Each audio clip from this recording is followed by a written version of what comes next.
Every business has a story, and we're here today to sit down with one of our local businesses in Central Virginia to find out why they make Central Virginia, Central Virginia. Welcome to Tea Time with the Central Virginia Business Coalition. I'm Heather Alto, the Executive Director of the Central Virginia Business Coalition. And I'm Mike Norfield with Visiting Angels of Lynchburg.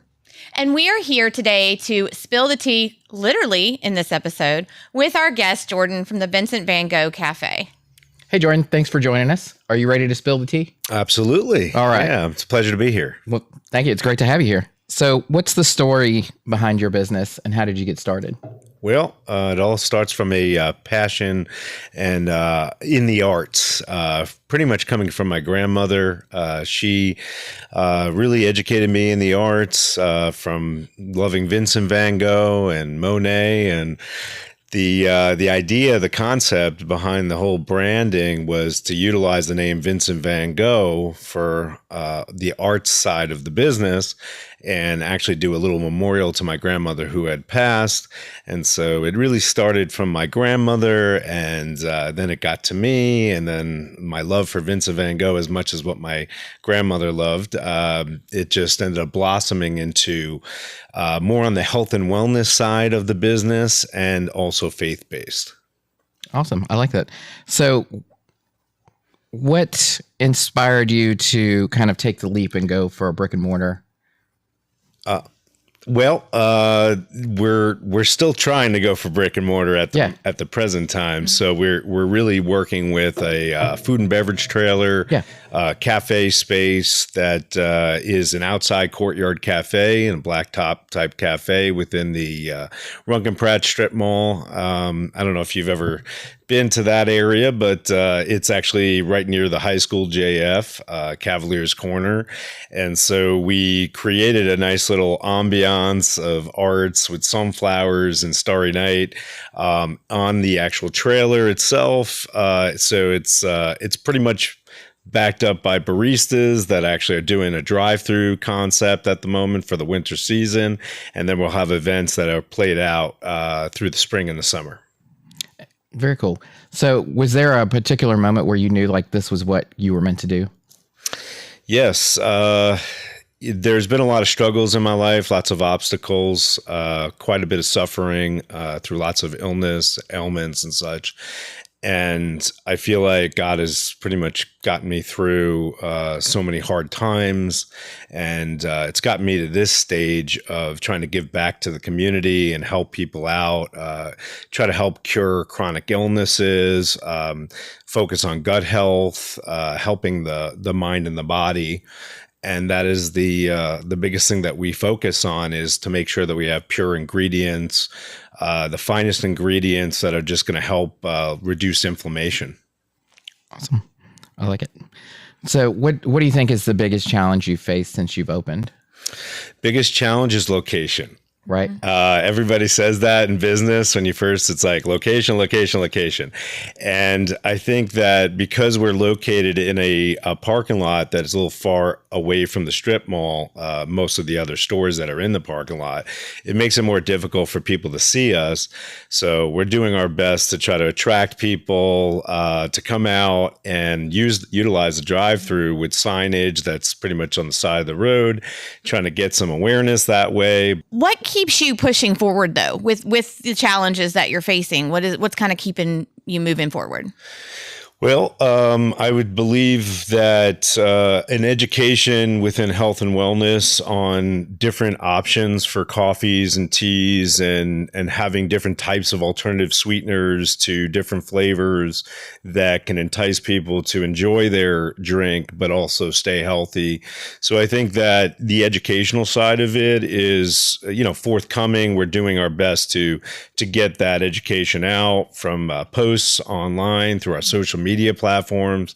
So we are on Facebook, we are on Instagram, and we're going to be creating more and more content every single week, at least 3 to 5 different pieces of content to help educate people to understand that we're trying to reduce the I guess you want to call it food and beverage poisons, but whatever you want to say is that we're trying to do stuff that take out the seed oils and the processed stuff. Okay. And we have some of your products here. Yeah. What made you decide to land here in Lynchburg to put your small business, here in our area? My father was a very big part of developing some of the land within Forest, Virginia, and he actually helped develop residential property and such. So it brought me here through my father. My father has pretty much been a kind of a beacon of hope for me during my chronic illness phase for 3 to 4 years, having a neurological disorder. He was very much there for me through hospital bills and lots of different times that needed to be financed and paid for, and finding the right treatments and such. And my father actually had a place here that he said that, since I'm retired and I live in Ireland, I'm going to provide you a place to live at no charge and be there for you in that way. And I got to know and love the people here, just literally staying here for a short period of time, a little less than a year. I like it. So you've been part of this Central Virginia Business Coalition since you got started. And how do you feel like the CVABC has helped your business? I think it's been absolutely wonderful.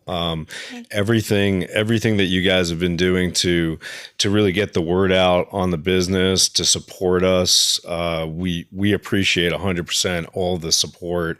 I think that everything from the ribbon cutting to getting people to come out and support us, whether it's, telling people word of mouth, to posting things online for us, to being able to even make sure that our specials or discounts are mentioned in the community. Thank you. All right. Are you ready for some rapid fire questions here? You got to think fast. Sure. It's going to be a little hard for this brain, but I'll do my best. All right. Well, this one, everyone has an opinion on, right? Okay. This is the most divisive question we're going to ask on any podcast or anything that we do. Sweet tea, unsweet tea? Unsweet. Wow. Okay. All right. What's your favorite local business here in Central Virginia that isn't your own? Corner Burger. Corner Burger. Yeah. They have good burgers. Yeah. Yeah. Amazing burgers. Best business advice. Best business advice, I'd say there's never really a door shut, never really a closed door. You will be able to make the sale at some time in the future. Don't walk away and never forget. Love that. I love that. Okay, what is there a myth about your industry that you want to kind of dispel that myth right now?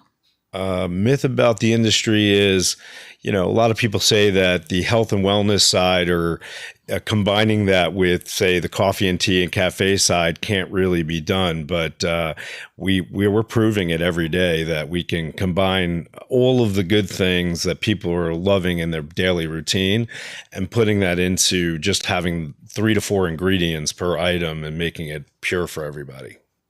And what's one thing that you wish you had known before you started this journey? One thing, let's see, I would say, it's about, I would say, the location from where we are. I would say if I would have learned a little bit more about how the community operated with, say, drive-through. People really love drive-through in this community. So I didn't realize that at first, that it was going to be such a major thing, that people are going to our competition in more of a drive-through setting rather than stopping in, not getting out of their car, not walking over, not ordering something. So that's kind of something that I've learned pretty much, that I wish I would have known before coming to this community and knowing that it was a big drive-through cafe, coffee shop community. Okay, awesome. How can people best support or connect with the Vincent Van Gogh Café? Best way to do that is follow us online through our social media platform, and then try to track us down where we're located, which is 1208 Periville Road. That's where, like I said, it's close to JF. It's JF High School, and we're actually doing this promotion right now for the full month of December. So we would love for you guys to come out. Everybody just use the drive-through now that we have a drive-through set up, and we're kind of looking forward to trying to get everybody to enjoy the arts later on, the events later on. So just, keep following us, and you'll see that during the spring and summer, we'll do much more. So come for the coffee, stay for the arts. Yes. Awesome. I like it. Jordin, thank you so much for joining us on Tea Time today. Thank you for watching us on our very first episode of Tea Time, and we hope that you will join us next week as we spill the tea with another local business.